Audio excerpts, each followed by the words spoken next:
দাঁড়াই, আপনি যে আমাদেরকে বলতেছেন যে আমরা নামাজে যখন দাঁড়াবো তখন ফেরেশতারা যেমন আল্লাহর সামনে দাঁড়ায় ওইভাবে দাঁড়াবো আমরা, তাহলে ফেরেশতারা দাঁড়ায় কিভাবে? আল্লাহ রাসূল বললেন ইউতিম্মুনা সুফুফাল উয়াল, তারা প্রথম কাতার আগে পূর্ণ করে, প্রথম কাতার পূর্ণ হলে দ্বিতীয় কাতার দাঁড়ায়, দ্বিতীয় কাতারে দাঁড়ায়, দ্বিতীয় কাতার পূর্ণ হলে তৃতীয় কাতারে দাঁড়ায়, তৃতীয় কাতার পূর্ণ হলে চতুর্থ কাতার দাঁড়ায়। এরকম না যে প্রথম কাতার খালি রেখে দ্বিতীয় কাতারে দাঁড়ায়। তাহলে এই যে প্রথম কাতার আগে পূর্ণ করতে হয়, এরপরে দ্বিতীয় কাতার পূর্ণ করতে হয়, তৃতীয় কাতার পূর্ণ করতে হয়, এই সিফাত বা বৈশিষ্ট্য কাদের? ফেরেশতাদের। এই ফেরেশতাদের বৈশিষ্ট্য আমাদের মাঝে আনতে হবে। সালাতে দাঁড়ানোর সময় কাতারগুলো একটি একটি করে পূরণ করে নিতে হবে। আর কি ওয়ায়াতারাসুনা ফিস সফ, ফেরেশতারা যখন সালাতের মধ্যে দাঁড়ায় তখন তারা একে অপরের সঙ্গে পায়ের সঙ্গে পা মিলিয়ে দাঁড়ায়, ফাঁকা জায়গা পূরণ করে দাঁড়ায়, একবারে সব একটার সঙ্গে আর একটা লাগিয়ে দাঁড়ায়, মাঝে কোনো ফাঁক রাখে না। সুতরাং আমাদের এই ফাঁক রাখলে ফেরেশতারা দোয়া করবে না, ফাঁক বন্ধ করতে হবে, তাহলে ফেরেশতারা দোয়া করবে এবং আল্লাহ রাব্বুল আলামিন তার মর্যাদা বৃদ্ধি করে দিবেন। 7 নাম্বার, যারা মসজিদে বসে বসে নামাজ পড়ে মসজিদে বসে আরেক সালাতের অপেক্ষা করেন, যারা মসজিদে সালাত আদায় করেছেন, জোহরে সালাত আদায় করেছে, এরপরে বসে মসজিদেই বসে থাকে আসর নামাজের অপেক্ষা করে, আসর নামাজ পড়েছে, এবার মসজিদেই বসে থেকে মাগরিব নামাজের অপেক্ষা করে, মাগরিব পড়েছে, মাগরিব পড়ার পর এশার পর্যন্ত অপেক্ষা করে সালাতের জন্য। এই যখন যারা নামাজ পড়ার পরে আপন মুসল্লায় বসে থেকে অপর নামাজের অপেক্ষায় থাকে, তাদের জন্য ফেরেশতারা কি করে? দোয়া করতে থাকে। দোয়াগুলো বিভিন্নভাবে আছে, আমি সবগুলো একসাথে শেষ করে দেবো, আমি শেষ করে দেবো ইনশাল্লাহ। দেখেন কয়েক ধরনের হাদিস আছে।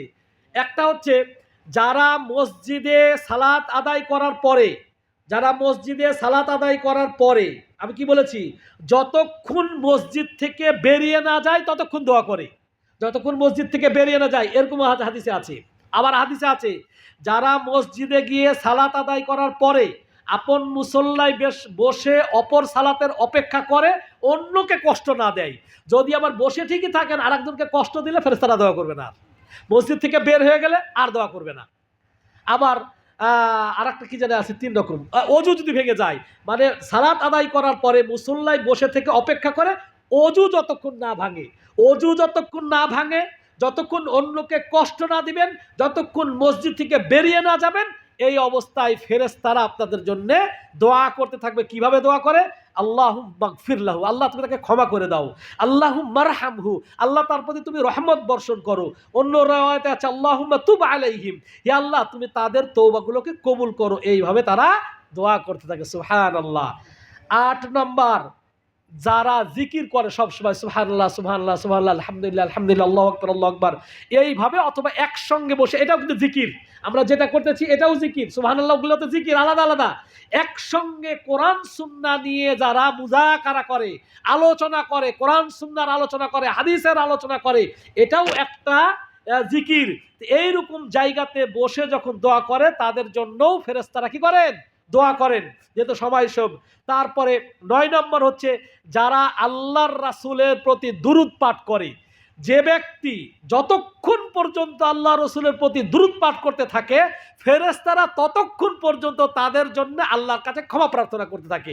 আল্লাহ রাসূল হাদিসের লাস্টে বলছে, চাই তুমি তোমার এই ফেরেশতাদের ক্ষমা প্রার্থনা বাড়িয়েও নিতে পারো, কমিয়েও নিতে পারো। তুমি যদি বেশি আল্লাহ রসুলের প্রতি দুরূদ পাঠ করো তাহলে ফেরেশতারা বেশি বেশি দোয়া করবে, আর তুমি যদি কম দুরূদ পাঠ করো তাহলে ফেরেশতারা তোমার জন্য কম কি দোয়া করবে। সুতরাং আপনার ইচ্ছে, আপনি যদি চান যে ফেরেশতারা সারাদিন আপনার উপরে দোয়া করুক আপনার জন্য, তাহলে সারাদিন দুরূদ পাঠ করতে থাকেন। আর যদি মনে করেন আমি একবার দুইবার পাঠ করে চলে যাব, তাহলে ফেরেশতারাও আপনার জন্য একবার দুইবারই ক্ষমা প্রার্থনা করবে। সম্মানিত ভাই, তাহলে আল্লাহ রাসূলের প্রতি দুরূদ পাঠ করলে ফেরেশতারা দোয়া করে থাকে। 10 নম্বর, এই যে সিয়াম রাখি না, মুহররমের সিয়াম আসতেছে না, এই যে আমরা রোজা বা সিয়াম রাখলে সাহারি খাই, সাহারি খাওয়াটা ওয়াজিব নাই। এখন আমরা রমজান মাসে প্রত্যেক দিন উঠে সাহারি খাইছি, তাই না? মুহররমের 9 তারিখ, এখন বুধবার রাতে সাহারি খেয়ে বৃহস্পতিবার রোজা রাখতে হবে 9 তারিখ, আর বৃহস্পতিবার রাতে সিয়াম খেয়ে রোজা রাখতে হবে শুক্রবার জুমার দিন, তাই না?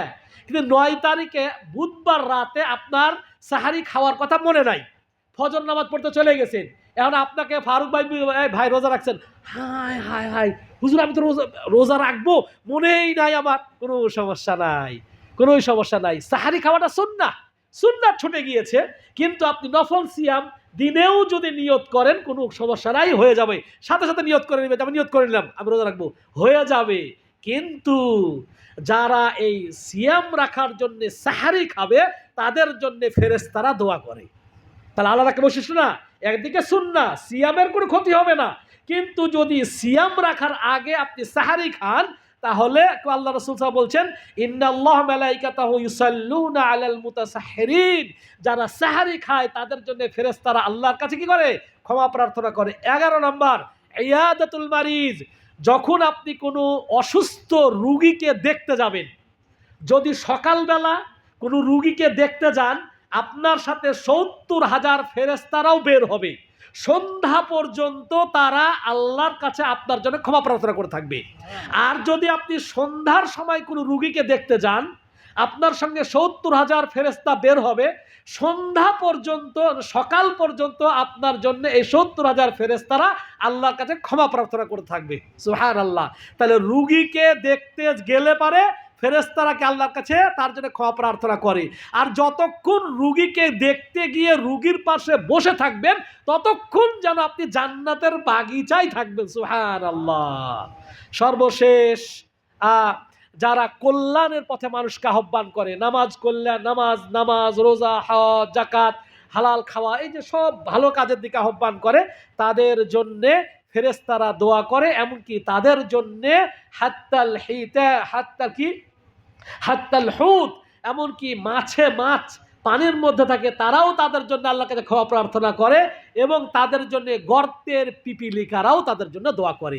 অর্থাৎ মানুষকে যে শিক্ষা দেয়, ভালো শিক্ষা দেয়, যে কোনো ভালো কাজের শিক্ষা দিলে তাদের জন্য ফেরেশতারা দোয়া করে, তাদের জন্য এই মানে পানির তলের মাছেরাও দোয়া করে, তাদের জন্য আপনার গর্তের পিপিলিকারাও আল্লাহর কাছে দোয়া পড়তে থাকে। সর্বশেষ আর একটা, যদি কোনো মুসলমান অনুপস্থিত কোনো মুসলমানের জন্য ভালো দোয়া করে তাহলে তাদের জন্য ফেরেশতারা ওই দোয়াই করে। যেমন আমি একজন ভাই নাই, যেমন কে নাই এখন আমাদের মাঝে একজন ছিল সিদ্দিকুর ভাই, ওই করাচি পাড়ার প্রিন্সিপাল নাই, তো আমি মনে করেন এখন অনুপস্থিত, উনি নাই, বলছে আল্লাহ সিদ্দিক ভাইকে ক্ষমা করে দিও। ফেরেশতা বলে আল্লাহ তোমাকে ক্ষমা করে দেখ, আল্লাহ তোমাকে ক্ষমা করে দেখ। আপনি বলছেন আল্লাহ অমুককে জান্নাতে দাও, ফেরেশতা আল্লাহ তোমাকে জান্নাতে দেখ, আল্লাহ তোমাকে জান্নাতে দেয়। আর আপনি বলেন আল্লাহ ওই ব্যক্তিকে শেফায়ে কামেলা দান করো, ফেরেশতা বলে আল্লাহ তোমাকে শেফা দান করুক, আল্লাহ তোমাকে শেফা দান করুক। মানে আপনি অনুপস্থিত ভাইয়ের জন্য যা যা ভালো বলবেন ফেরেশতার বলে তোমারও তাই হোক, তোমারও তাই হোক, তোমারও তাই হোক। তাহলে অনুপস্থিত ভাইয়ের জন্য ভালো দোয়া করবেন না খারাপ দোয়া করবেন? আল্লাহু আকবার। তাহলে সুতরাং যতক্ষণ পর্যন্ত আপনি অন্য কোনো ভাইয়ের অনুপস্থিত ভাইয়ের জন্য ভালো দোয়া করতে থাকবেন ফেরেশতারাও আপনার জন্য অনুরূপ দোয়া করতে থাকবে। এইভাবে প্রায় 13টি পয়েন্ট আছে, প্রত্যেকটি পয়েন্ট আলাদা একটা খুতবা, একটা বক্তৃতার বিষয়, একদিনের একটা বিষয়, কিন্তু এই আধা ঘন্টা 1 ঘন্টায় কোনো রকমে তুলে ধরলাম। আল্লাহ রাব্বুল আলামিন এগুলো আমল করার তৌফিক দান করুন। এগুলো